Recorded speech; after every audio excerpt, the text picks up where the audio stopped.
we'll convene and I'll turn it over to Director McGinnis. All right. First of all, I want to thank everybody. I know we had to really do some shuffling to make this happen. And so we definitely appreciate our board for making this special call meeting happen. This will not take the place of the meeting on the 20th. We still will have our regular scheduled meeting. We won't have this agenda item in the packet, but we do appreciate that. And we're going to go ahead and just allow Mike to kick us off and get this going so that we can get a vote for approval on these roofs. Yeah, one other comment I'm going to need to make too. I want to apologize to the board members. I know this is not convenient and it's short notice, and 3 of the board members were traveling. Commissioner Crutcher got back late last night, and Commissioner Lowe's traveling. Commissioner Williams couldn't make it, and we had a lot of confusion there. So I know we've had situations like this before, but it's really not acceptable to be cramming a meeting, calling like this, and especially spending, looks like we're going to spend over $1 million if this resolution's approved. So I'm sorry it happened this way, and I know the staff feels the same way, but let's try to preclude anything like this from happening in the future. That's it. All right, we appreciate that. And again, I'll take responsibility for that for the staff. We do have to do a better job of that. Mike, I'll turn it over to you. And again, I appreciate everybody for just making some adjustments. We definitely understand. Thank you. Good morning, everyone. I echo the sentiments also, and I'll take some of the blame, but this is of the utmost importance that we get this money obligated. We're asking for the board to act on a resolution authorizing the executive director CEO to enter into a contract with Crimson Contractors to install new roofs on 124 buildings in Northwoods.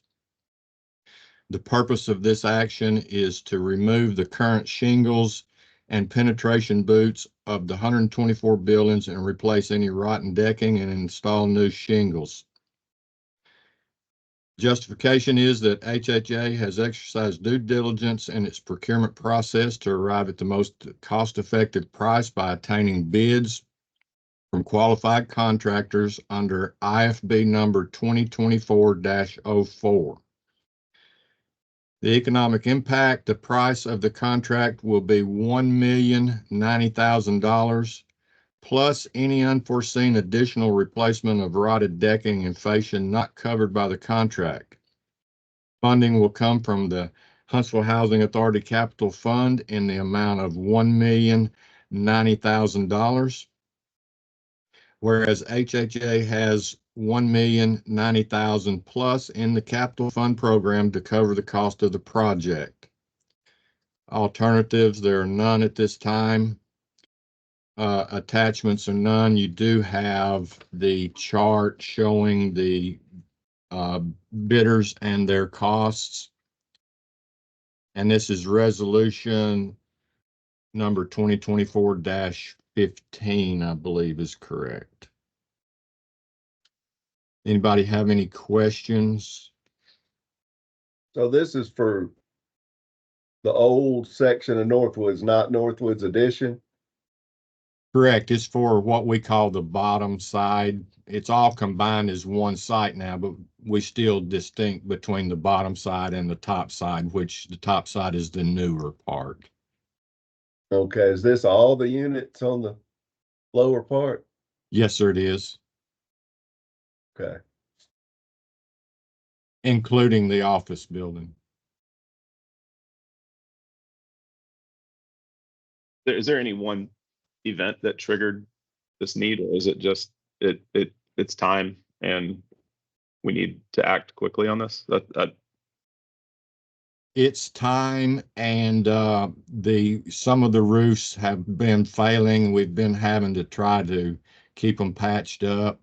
to prevent any leaks, and also our obligation date for obligating some of this money under one of our grants is May 11th, which is tomorrow. So we need to get that money obligated today. I guess second question is the rotten decking and fascia. It sounds like that has the potential to be pretty severe. Is there any idea of percentage of $1 million that would, because that's going to bump over, right? All that's in addition to the $1 million. We have in the IFB, the contractors are required to allow for in their base bid X number of square feet of decking and fascia and other items of that nature that are unknowns. Hopefully we have made a good estimate and maybe there won't be any additional, but just in case there is, we had to have the contractor give us a unit price for each one of those allowances so that we know how much we're going to pay if there is any above those allowances that are already in the contract. Hopefully we made a good enough estimate, but you never know. It's an unknown. So that's the way we contingent wise, that's the way we handle that. But I do expect it, usually on every one you run into a little more than you expect, but we have enough money to cover it in the capital fund. So Anything else, I have a question. Commissioner? I have a question and maybe a comment. I absolutely appreciate that things happen and just so thankful that we were able to get together today. But as a point of clarity, Mike, you did an exceptional job of articulating the urgency in the repairs needed and the fact that this is an absolute deficiency that needs to be addressed. But yet we sit here the day before, and I respect Mr. McGinnis for owning it as the terminal point of accountability. And Mike, I heard you clearly say that you take part of the responsibility. I think prudence dictates that we get more clarity on who dropped the ball on this and how the ball was dropped and how do we support you all in ensuring us up so that we're not continuing to have these repeat type of issues. Because I feel at this point, the board is just at the mercy of the report that we're receiving at the 11th hour. And so it's such an egregious issue. How could it be tabled and the deficiency bump right up against the deadline this way? Well, yes, we take full responsibility. Somehow we were working on a incorrect obligation date for that grant. We were working under the understanding that it was the 24th, the end of this month. So it would not have been, we were just expecting it to be an item for the regular board meeting. And we got a reminder from HUD and that was a different date. And when we got that reminder from HUD, all of a sudden it was an uh-oh moment, and we were against the wall at that time. Granted, we should never get this close, and I take responsibility for allowing that to happen, but how we were working on that errant obligation date, I don't really know how we got on the wrong date, but we did. So I'll step up and take the other side of that responsibility, because I am the one that goes into the ELOCS portal to see, and that date was the 11th, and I was wrong in stating the 26th. So I'll take the other half of that and say that was on me. I have now since prepared a schedule to know that our next obligation date is 2/2025 for our next grant of 2023. And the 2023 capital fund grant includes the radon fans to go out for the sites. So Mike has already taken that responsibility of the radon fans for these buildings. We're already working with the architect to make sure that we have those funds obligated before February of 2025. So that side of it is the obligation date. I take responsibility for that and have addressed it, and we are moving forward accordingly.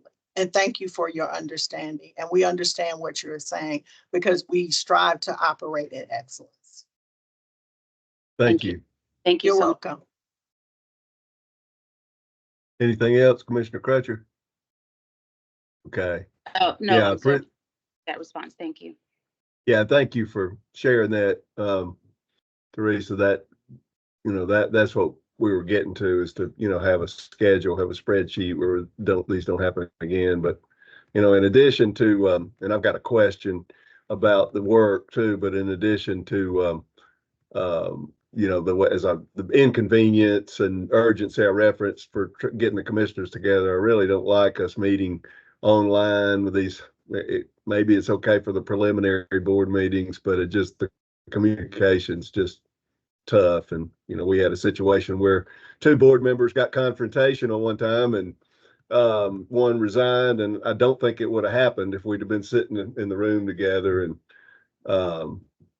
not meeting in this format. But anyway, we're good to go. I appreciate that. Mike, I appreciate your response, and Teresa's and Tony's as well. So has the roofing, the new roofs, has that been communicated to the residents? And the reason I'm asking it, I was in a community meeting, and the context of the meeting was that it was a big positive that the residents were very pleased, and we had some momentum in the neighborhood because of roof repairs that I understood. Like I said, the context was that it had already happened. So was that in Northwoods Addition, or is this just information that we've shared with them that the new roofs are coming? Does anybody know?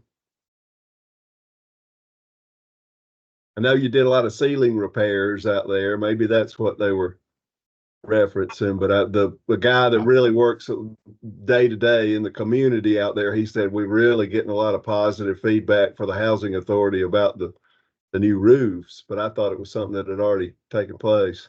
Right. I think this is Terica speaking. Good morning to everyone. They're probably referring to the ceiling repairs that were already done. The roofing, no, has not been communicated to any residents, and usually we don't communicate that until after everything is approved, unless it's something that they need to know about ahead of time. But this is something, once we start on it, is when they'll be notified. Okay, yeah, that's probably what it was, because I think the ceiling repairs would be more aesthetically and cosmetically effective and approved. I mean, new roofs are nice, and when you need one, it's just not something you really gain a lot of enjoyment from. Whereas if we got new ceilings, it probably makes the entire unit look better. Okay, thank you. Sir. Thank you. That's what we've been working on for the past almost 3 years over there. We've had more than one contract doing that, so I'm sure that's where that's coming from. Well, we definitely need new roofs if we got new ceilings, only water coming through. And that leads to another question. Maybe we need to go ahead and get a motion. You've presented the resolution, but I did want to ask a question about the storms yesterday and talk about that, whether we might have any damage. But is there a motion for approval of the resolution as presented? For a motion to approve the resolution. Commissioner Lowe made the motion. Is there a second? I'll second the motion. Commissioner Crutcher. Commissioner Willie with us? I don't know whether she can hear us or not, but anyway, we got a motion and a second. Is there any further questions or discussion? She's here. Shaquita's here. Okay. All right, very good. Yes, I can hear everyone. Do you have any questions or comments or anything, Commissioner Willie? No, you There guys be- pretty much answered the same thing as I was going to answer. Okay, perfect. Everything was answered. Did- Mhm. Commissioner Fountain, just as a point of order, I know we're not opening back up for discussion, but I make that second motion with the clarity that the conversation that we had prior to the motion being taken, that is a point of record. Okay, yeah, it should be recorded in the minutes.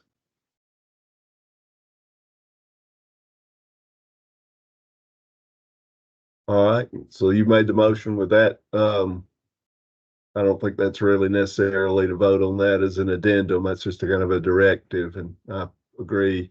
No further questions or comments. All those in favor of the resolution as presented, please signify by saying aye. Aye. Aye. Aye. Okay, it's unanimous of the four, I believe. So resolution passes. Yeah, I just wanted to find out about the storm damage. I rode through Searcy Homes yesterday, which was the nearest to the downtown area that got really hit hard up on Clinton and Calhoun up through there, and then 5 Points and Blossomwood. There was a ton of damage. I didn't see really any trees down or anything at Searcy. I know you'd already taken action and gotten down a lot of high risk trees over there after the last storm, but did we have any damage at any of the other sites, or any trees down, falling on buildings or anything? Not that we're aware of right now. I was out 6:30 yesterday morning and some other staff members, and we were surveying the sites.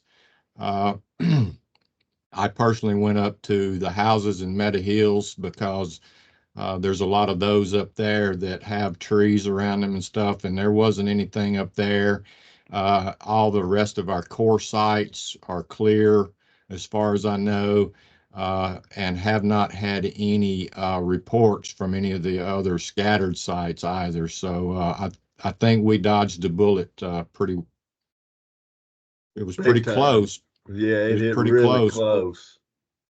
My business partner had a 120-year-old pecan tree fall on his house down on Clinton, right across from East Clinton School, and it was just a mess. And then the Blossomwood area was just unbelievable. I tried to get to my mother's house in the middle of the night, and I couldn't even get over there. There were so many trees down on, tried 4 different routes, and it's a mess over there. But I was glad none of our residents suffered and had, I guess we didn't even have power outage or anything. So very good. Thank you for getting out and checking early in the morning like that too. All right, anybody got anything else?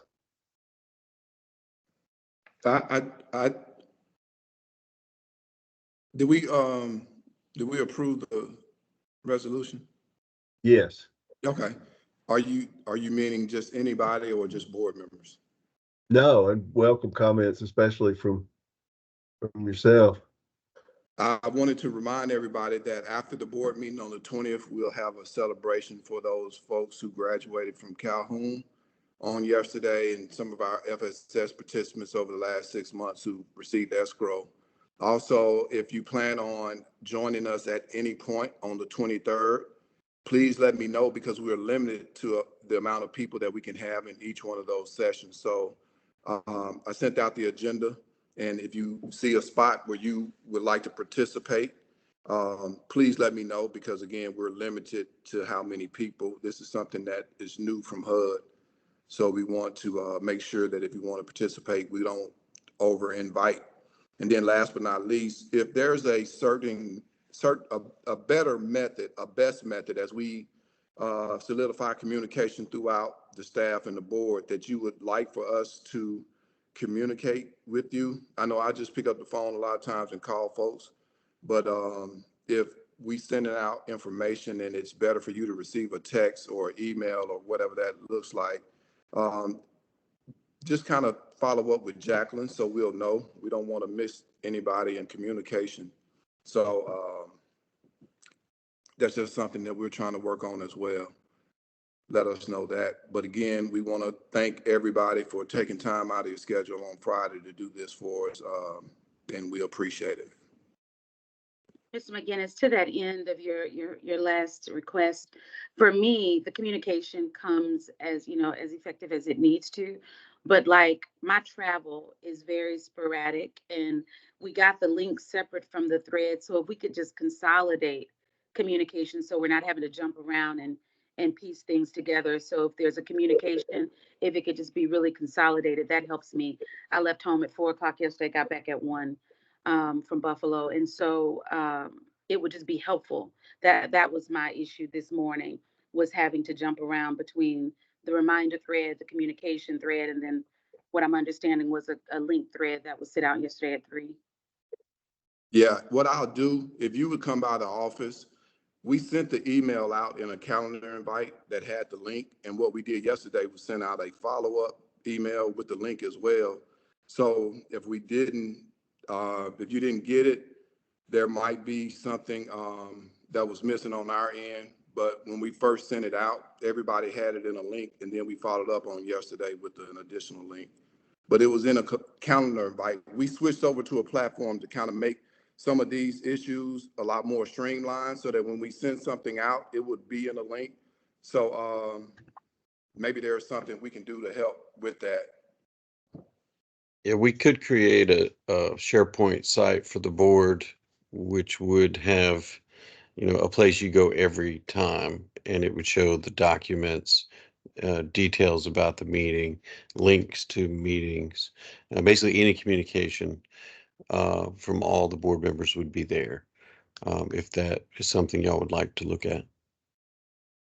I'm very familiar with SharePoint, and it just simplifies life for people that are moving in a million directions. And so calendar invites usually work. I don't recall getting one, and that may be on my end. As I've said, my travel has been pretty extensive, but I love SharePoint. So if that's an option. Okay, it's a good one. I'll speak with Mr. McGinnis and staff, and we'll see if we can get that going for you guys. All right, Shaquila had a comment. In the future, is there any way that we can get like a HHA email address where it'll be easier to find it too? Because I think we're dealing with our work email, personal email, and it may help if we have an HHA email and all that stuff is in one email account. Yeah, and this is not nothing immediately, but in the future for the board members to have something that's HHA. If you would like to, yes, I believe we did that in the past, but it was my understanding that the preference was for personal emails or whatever email addresses the board members preferred. I've added you all to our Microsoft platform as guest users with your email accounts that you provided. But that's I guess whatever the board decides they would prefer. If everyone wants an HHA email, that's fine. Just let us know what would facilitate the best communication for you all. Okay, very good. Well, we can discuss that further and get customized communication for each board member, whatever we need to do. But I appreciate the staff and the board making this work. And no other comments or questions. We'll stand adjourned. Don't have my gavel, so it's beat with my fist. Thank y'all. Larry, did you have Have a something? great day. Thank you. No. Okay, all right, thanks. I appreciate it. Thank everyone. Have a great- All right. Uh-huh.